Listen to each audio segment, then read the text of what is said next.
Family has several sightings at a summer cabin near Winnemic. Year, 1953 to 1976, SEASON. Summer State, Indiana County.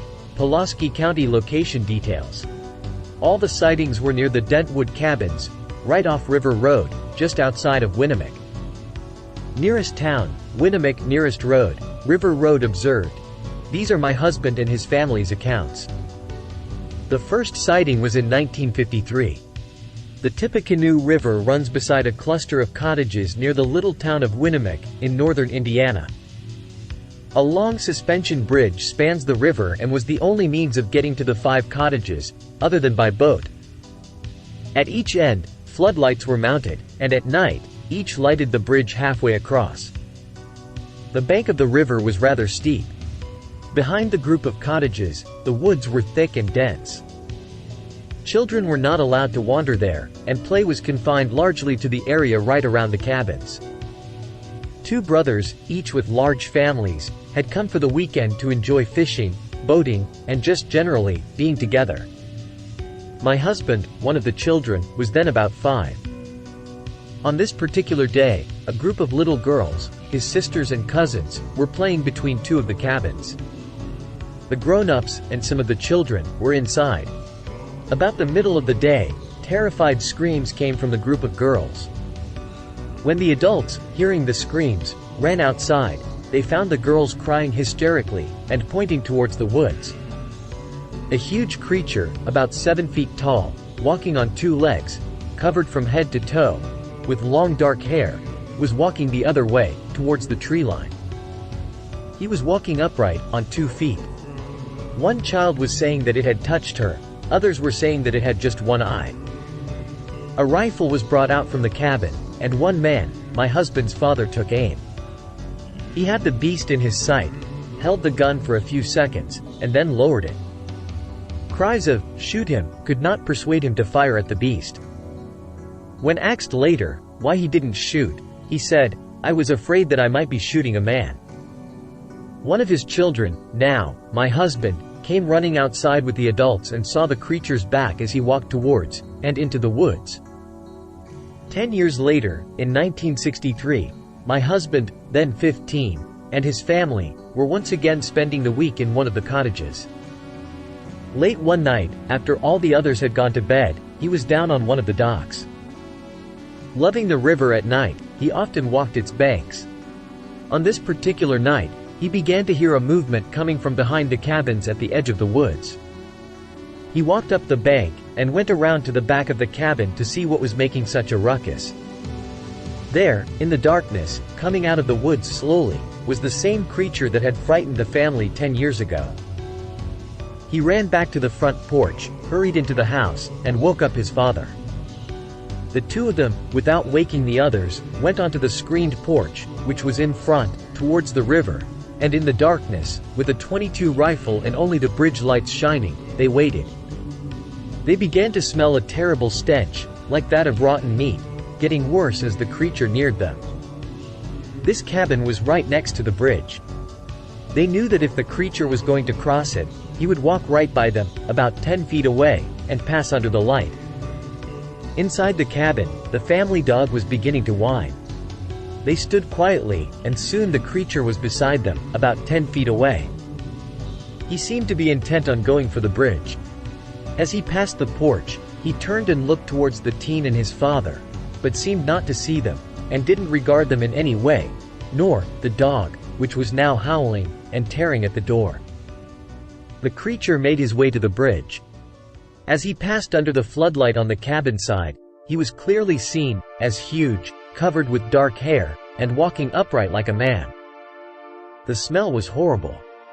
When he got to the bridge, he went down on all 4s and began to cross it using his arms and hands, as well as his feet. When he passed the halfway mark on the bridge, and neared the other side of the bridge, the dog was let out on the porch and crashed through the screen door, running after the creature. It raced across the bridge. By this time, the creature had crossed the bridge and was in the darkness beyond. The teen and his father could only guess what was happening by the sounds they heard: growling, fighting noises, and then whimpering and yelping. The dog came back to the cabin covered with cuts and blood. The only other time that anyone said that the creature had been seen was an account told to me by my husband's niece, who often stayed in the same cabin as a child. She said she woke up one morning and saw a large, yellow, hairy creature looking through the door. He left quickly. This was about 1976. Other witnesses. The first incident was witnessed by, maybe 8 or 9 people. Prior to the incident, the children were playing in the yard. The adults were in the house. In the second incident, there were only 2 witnesses. One had been at the river bank, walking, the other was asleep in the cabin. In the last incident, there was only 1 witness and she had been sleeping. Other stories. No time and conditions. The first sighting was in the middle of the day, the next, 11 or 12 at night, and the last early in the morning. Environment. There was a thick, dense woods behind the cabins. It was in a rural farming area, right beside the Tippecanoe River. A suspension bridge is the only access to the cabins, but they are located near the road, on the other side of the river. Follow-up investigation report by BFRO investigator Stan Courtney. I spoke at length with the witness by phone. Even though it has been a number of years ago, he remembers with vivid detail the events of the encounters. Thursday, May 1, 1980. Unusual encounter with large hairy animal by Ron Schaffner. Creature chronicles witnesses. Tom and Connie Corder, Henshin Road and Indiana, SR 56, Ohio County, Indiana, between Aurora and Rising Sun. Facts of incidents. The Corders had left their mother's house in their car and were headed back up Henshin Road to their trailer. Once home, Tom got out of the car first so that he could get the diaper bag out of the back seat. The Corders had a 6-week-old baby, which was also in the back seat. As he turned back around, he heard a strong noise which sounded like an "ah." As he looked up, he saw a large hairy animal about 18 inches away. In a later interview, he told me that the creature as being about 12 foot tall, black and hairy, with large red eyes. He further stated that the head was shaped like a human and that its arms were hanging to the ground. Tom quickly jumped into his car and spun his tires, as the creature took a swing at him. Tom said that the creature hit his car. Both Tom and Connie were obviously very scared and they went directly back to their mother's house. On the next night, they stayed at their mother's house until 11:45 p.m. This time, Tom had his 16-shot .22. They parked in front of their trailer for a while, when they saw the same animal standing next to a tree on the other side of the road. Tom fired 1 shot at the creature, but missed. He fired several more shots. He said that the animal seemed to dive to the ground and then seemed to vanish. The Corders filed a police report, but the Ohio County Sheriff's Department were very skeptical. In fact, they told us that they believed the couple were on drugs. The authorities stated that they could find no evidence to back up their claim. Our group did find smashed vegetation a few days later at the site. The side of their car was smashed and we found no evidence of rust or other metal shavings or paint. Both Tom and Connie were still very frightened as we interviewed them a few days after their alleged encounter. At the time, we could find no hidden motive as to any possible hoax. Please remember that the size and distances mentioned by the witnesses are probably exaggerated. Bigfoot in Indiana, Ohio County. Couple, police, differ over existence of creature by Bill Robinson. Rising Sun. Picture a hairy, ape-like creature 12 feet tall that makes a real funny noise like an ugh. And you have Mrs. Connie Corder's eyewitness description of Ohio County's own Bigfoot. If my husband stood on my shoulders, he'd still have to look up at it. And it wasn't a bear, Mrs. Corder, of RFD1, Aurora, said emphatically. One night, while her husband, father-in-law and 2 police officers were shooting at the strange creature, she added, we heard it holler all the way up there, at the home of her parents a barely safe distance away. 2 nights last week, Mrs. Corder, 20, and her husband, Tom, 18, said they were confronted by the strange creature as they attempted to leave their car and enter their mobile home on Henshin Road just west of Indiana 56. Both nights, they had returned from visiting Mrs. Corder's parents down the hill and around the turn on IND 56. In each case, the Ohio County Sheriff, Francis Swede Colin, dispatched his brother and only deputy, Aura Oop Colin, to investigate. Both times, Oop returned saying he found no trace of any Bigfoot. Here's Mrs. Corder's story of what happened. Last Tuesday night, my husband, with our little baby, 6 weeks old, had been at Mother's. We took my sister-in-law, Debbie Tinsley, home on Henshin Road, turned around in Debbie's driveway and came back down the hill and pulled in front of our trailer. I had my door open. He had his door open and he reached down in the back seat to get the diaper bag when it was only 18 inches away. He jumped back in the car and yelled, "Close the door." Mrs. Corder said Bigfoot crashed against the car and dented it. But they sped away and went to the home of her mother, Mrs. Betty Tinsley, and called Sheriff Colin. The incident occurred about 11 p.m. the next night. The Corders also visited Mrs. Tinsley's and this time waited until 11:45 p.m. to return home. Tom Corder came prepared. He was armed with a 16-shot .22 caliber rifle. When they parked, Mrs. Corder said she told her husband, "I'm not getting out of the car." He opened the door and then said, "Did you hear that?" It was a real funny noise, like an ugh, and then we saw him sitting perched on the hill, she said. He fired one shot at it and it jumped up. It started acting like it was going to leave and he fired all 15 shots left into it. It would crawl to get away from the shots, she said. Motorist has daylight sighting of 2 animals east of Warby Lake. Year, 2004 season, spring month, April date, 2 state, Indiana County, Kosciuszko County. Location details, 300 feet east of the intersection of County Roads 1100 North and 300 East. This is east of Warby Lake in Milford, in.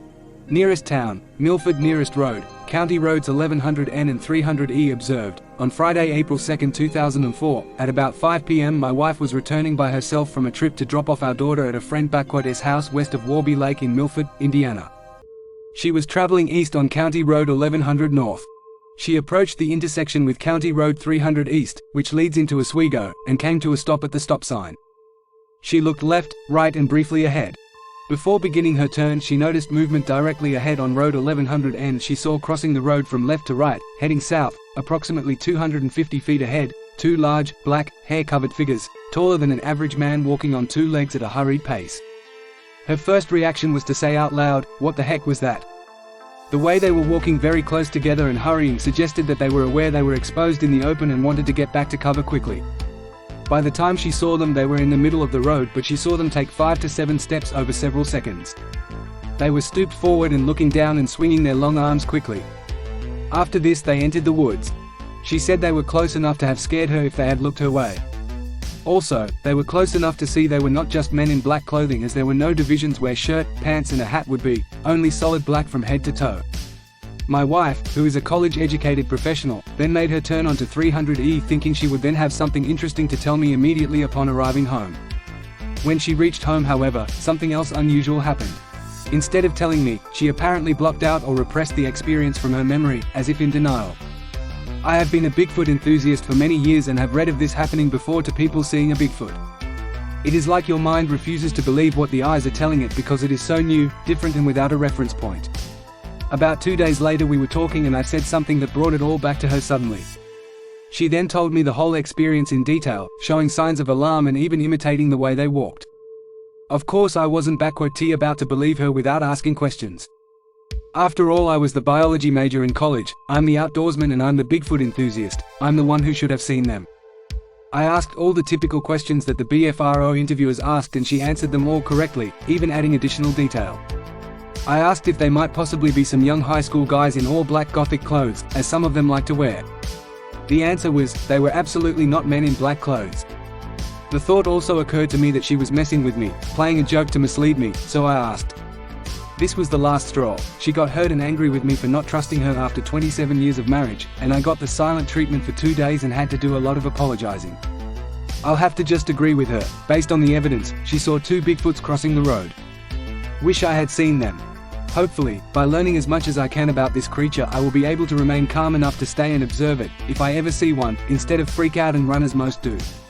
Some may say, your wife learned all this from listening to you go on and on about what you read on the internet.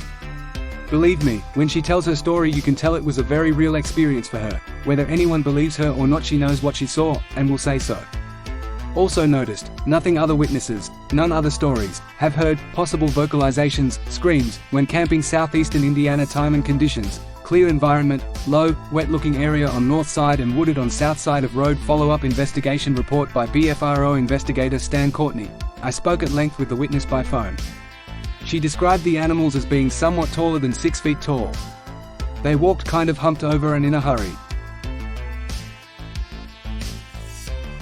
Hunter has daylight sighting near Nineveh. Year 2002 season, spring month, May date, 11 state, Indiana county, Johnson County. Location details, edited out by request. Nearest town, Nineveh. Nearest road, Old Nineveh Road. Observed, a friend of mine cornered me late one day and told me a strange tale. He was going to shoot a rifle that he owns and he said he smelled something dead or rotten. He thought maybe someone had killed a deer or another critter. As he proceeded to walk through the woods, he said he saw a huge animal hunkered staring at him. He said the shoulders were massive. His rifle was loaded, but he felt he didn't have a big enough gun, .223 calories. They stared at each other for a few seconds, but my friend turned to the right and proceeded forward to get away from the monster, his word. He said it bolted in the same direction as he did and ran past him in a second and a half. I said, was it a bear? He said no. Was it on 2 legs or 4? He said 2. It broke tree branches as it ran through the trees and brush. He was so scared that he did not return to the woods for 8 or 9 months, and when he did, it was with a loaded 12-gauge shotgun loaded with deer slugs. The first person he told was his wife and she laughed at him. I listened to his story and did not laugh at him because he was so serious. I will say this, he didn't know about the Bigfoot sites or even mention the name Bigfoot during the telling of this tale. One other thing, he was carrying a bag of apples. He felt later that the monster was after that. That part of the story I know is true. I saw the bag. I read your reports, and can tell you I don't know whether to believe them or not. I think my friend saw something strange and was scared. He warned me not to go into those woods anymore. I said Bigfoot didn't eat you so he won't eat me. He said he wanted to post a sign next to the woods that said, "Monster in the woods." But I said no because I didn't need every guy in Indy with a .300 Magnum chasing a myth or legend. I said if you did see a Bigfoot, you're one lucky guy. This is the truth. No hoax. Thanks. Also noticed, I have seen broken branches 10 to 12 feet up on young strong trees. Twisted is the word. I have heard whoops and strange animal sounds. But it is the forest. Other witnesses. 1 other stories. Yes, but we'll report them later. Time and conditions. 10 a.m. environment. Wooded and mixed with farm fields, small hills and ravines. Follow-up investigation report by BFRO investigator Stan Courtney. I spoke with both the main witness and the person who submitted the report and can add the following information. The witness said the animal was a female because he could see large breasts. He stated the animal was at least 9 feet tall and weighed 800 pounds. He was adamant about how huge the animal was. The animal was very stocky and fit looking. Its hair was blackish gray and about 2 inches long. The hair was not matted at all. Its neck appeared very thick and the arms did seem somewhat longer than a human's. The closest he was to the animal was 20 feet. He could not see the face until the animal was several hundred feet away and he could not make out any facial details. The person who submitted the report hunts in the same woods and has heard what he considered to be whooping sounds at about half a mile away. Strange howls heard at night. 2 weeks later, witnesses observed large, hairy creature. Some physical evidence discovered the following day. Year 1991 season, summer state, Indiana county, Harrison County. Nearest town, Corydon. Observed, my name is Don. I lived with my brother in a small A-frame cabin on Corydon Ridge Road in Corydon in .47112. It was summer of '91. It started with hearing sounds, howl screams, in the woods behind the house. It scared the heck out of us and our dogs, but we blew it off until it happened again. Being young and very stupid at the time, I was 20, I got the brilliant idea of shooting into the woods from where the sounds came from. From that night till we moved out about 2 weeks later, we would hear the screams getting closer. We kept shooting up in the air and out into the woods about 200 yards away. The screams would stop after 5 to 10 shots, but they would start a night or two later. My friend James came over and camped back in the woods. He was only there for several hours. He said he saw something humanoid, hairy, tall, walk between two trees. He left shortly thereafter. The next night my brother woke up to a large shape staring at him in the window. It had to be at least 8 foot tall. The next night my friend Mike stayed over out of disbelief. That's when it howled. It sounded like it was in the house, it was so loud. It was right under my window. My bedroom was upstairs. We went out the next day, no tracks, but the back steps, wood 2x8s. 2 of them had been caved in from something heavy enough to break the door jamb. The knob was not hurt, the door lock was still locked. It was pushed with so much force it splintered the frame where the bolt met the wood. My dogs were cowering upstairs. They messed all over the upstairs. They wouldn't even come to me. The house was not touched inside. It smelled like feces, skunky, wet hair, urine. It is hard to describe. It wasn't overpowering, it just was strong. I moved out the next day. No one would believe me, so I've only told a few people. I asked the local people about it. They all said I was nuts or they would slam the door in my face. Some people bought the place a few years later. It was rental when I was there. I thought it was odd they disassembled the tiny cabin and hauled off on a flatbed truck.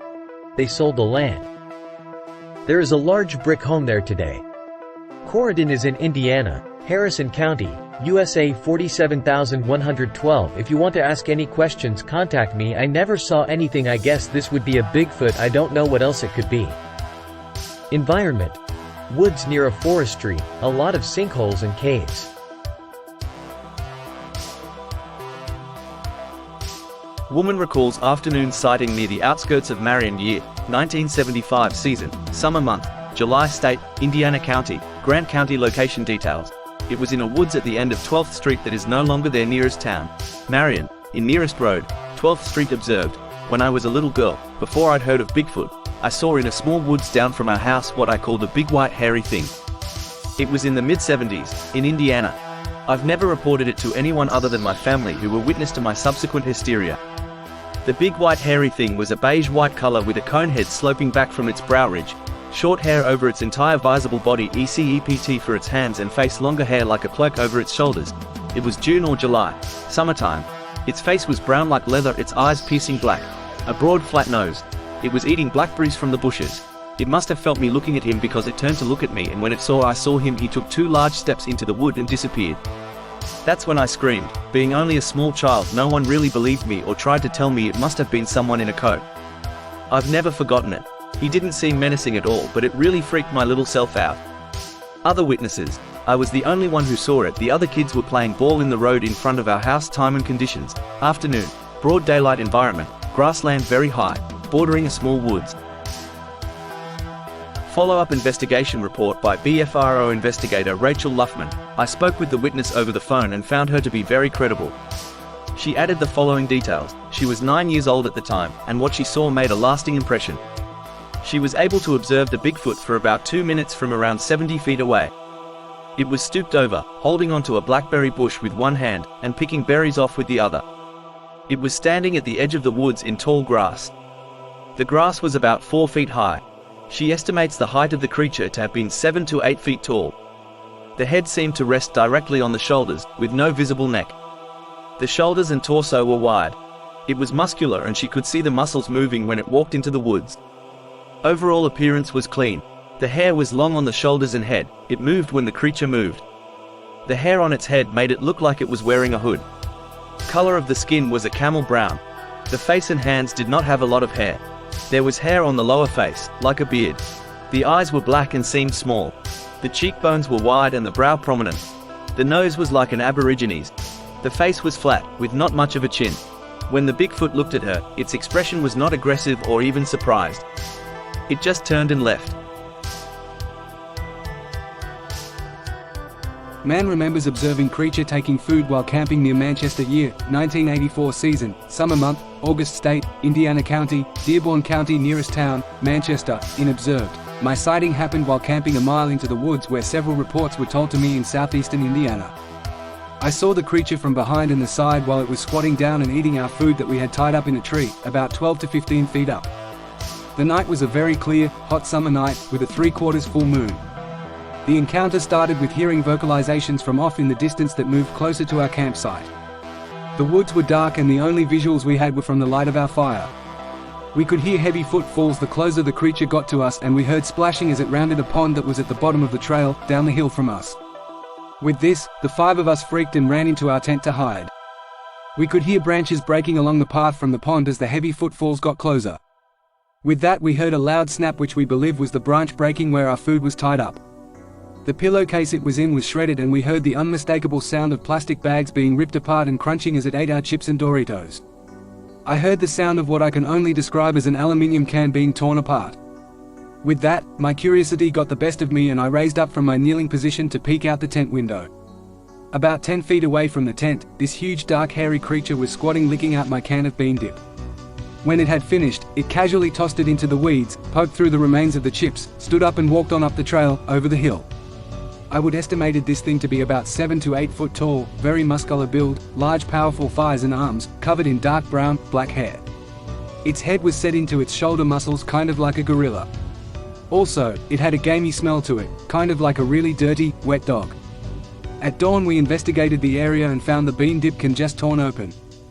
The branch that held our food had been pulled down and the pillowcase was in shreds. As we packed up to leave, some guys came down from the top of the hill where they had been staying in an old cabin. They asked us if we had been messing around their site because all of their gear and food had been raided in the night. We told them the same thing hit us earlier in the night.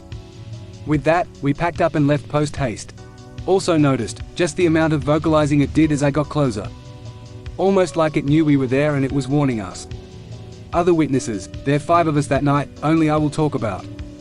Other stories, yes, coon hunters has seen it.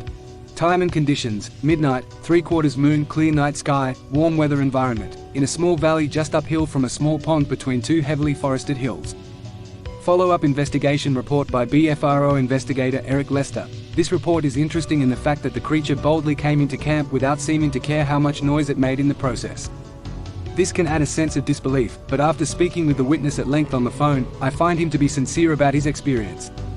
He was very grateful to share his encounter with a fellow believer. This area is only generally known by the witness. He had followed his friend to this location, and only knows it was off Route 1, near Manchester. His friend's cousin had lived in this area, and told of sightings of Sasquatch in this spot. He seemed to know it would take food. There is also a story told of coon hunters seeing a possible Sasquatch in the area. According to the story, a coon hunter had his dogs chasing a coon, and the dogs turned around and ran past the guys and took off. The hunters saw something standing in the middle of trail, and they took off after the dogs. The witness and his friends were all interested in these stories, with the TV show In Search Of spurring some interest. The initial vocalizations are described as a scream, howl, giving an impression that the creature wanted them out of the area. The howls started roughly a half-mile away on a wooded hill opposite the pond below their camp, moving closer every time, and occurring every 15 to 20 minutes. When the campers heard footfalls on the trail near their camp, they freaked out and headed into their tent. Soon thereafter the creature entered their camp. When he looked at the creature, it was about 10 feet away, with the fire about 5 feet to its left.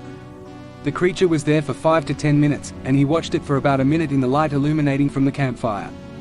The creature was in a catcher's squat with its back to the tent. When it stood up you could see the muscles move and it had very broad shoulders. The wet odor he described was easily noticed from the tent. After it walked off, the friends sat there in stunned silence and didn't say much about it, eventually falling asleep. No one left the tent that night, and the witness was the only one to look at the creature. No other details were noticed other than the hair being described as a few inches long and very dark in color, almost black. This witness decided to make his report public, knowing there are others out there that have had encounters. He has lost touch with his friends that were with him that night. Memory told of a mid-afternoon encounter along the Flat Rock River year, 1977 season, spring month, June date, 15 state, Indiana County, Decatur County location details. It was a small little campground along Flat Rock River in a secluded part of northwestern Decatur County close to Rush and Shelby County. Nearest town, Greensburg nearest road. None observed. This happened to me and a friend of mine. It was a clear spring day. We were at a campground where my parents camped in a secluded part of our county. It was a Wednesday, so most adults were at work. We pitched horseshoes and messed around while the dogs that hung around the campground all played. I had a .22 rifle of my brother's with some shells. My friend and I went down to river as it was traveling at a slow pace and I threw in a pop can. We took target practice at the can. I had one shot left and the can was pretty far down the river when I noticed how quiet it was. I put the gun on safety and asked my friend, when is the last time you ever heard complete silence in the woods? No birds, no nothing. The first noise we heard came from across the river. It kept getting louder and I told my friend that I was going to get the .22 shells that were on the picnic table up the bank by the horseshoe pit. I was halfway to the picnic table and I heard this loud noise and my friend hightailing it up the hill saying, "There it is." I froze in my tracks and my friend stood right behind me. There stood this Bigfoot with one foot in the water and one on the bank. It had rusty reddish-brown hair which hung down over its eyes like a sheepdog. We stood frozen and so did it for around 5 minutes. I told my friend to take a good look because for the rest of our lives people are going to laugh at us for what we are now witnessing. I had one shot still in the chamber. I took the safety off and told my friend to run to the car when I fire the gun. I first aimed the gun at the Bigfoot and it did not move. I debated for a while, then decided that this creature was not trying to hurt me, so I shot up in the air. We ran to the car and drove straight home. I told my mom and she did not believe me at first. I, still to this day, want to take a lie detector so bad to prove to them and everyone that I did, in fact, have a loaded gun aimed at a Bigfoot and decided not to shoot. I still don't own a gun and I am 50 and I definitely do not hunt. The following Sunday was the Father's Day and my brother-in-law, who was 19, went across the river in a rowboat to check things out. There were footprints everywhere. Only 4 toes. I wear a size 13 shoe and I could put my foot in these prints with a couple of inches longer and wider to spare. My brother-in-law at the time found a clump of hair that matched the description of what I saw stuck in the bark of a tree a couple of 100 yards into the woods by the cornfield. A tree had fell down and was stuck in an angle into another tree and it was about 7 foot up on the tree that was leaning. He put it in a plastic Ziploc and to this day, I don't know what he ever did with that sample. I told this to an Amish man who does not live far from where this happened in the mid-90s and he told me that one of the men in his congregation had also spotted this creature along the river around that same time. I am an honest, sensible man. I know what I saw and nothing will ever change my mind. Also noticed, no, except what I reported earlier. Other witnesses, yes. My friend. Sitting on the bench, which the owner fished from along the river. Other stories. I told this to an Amish man who does not live far from where this happened in the mid-90s and he told me that one of the men in his congregation had also spotted this creature along the river around that same time. Time and conditions. Mid-afternoon on a sunny and clear around 3:30 to 4 o'clock environment. River and woods. Follow-up investigation report by BFRO investigator Stan Courtney. I spoke with the witness by telephone. In summary, the animal was 6.5 feet tall. The animal weighed approximately 350 pounds. The animal was medium to heavy build. The hair color, which appeared to be greasy, was rusty reddish brown. The hair hanging down from the upper arm was about 18 inches long. The hair covered most of the face and hung across the eyes, making it difficult for the witness to make out any facial features. After 34 years, the witness has lost contact with his friend.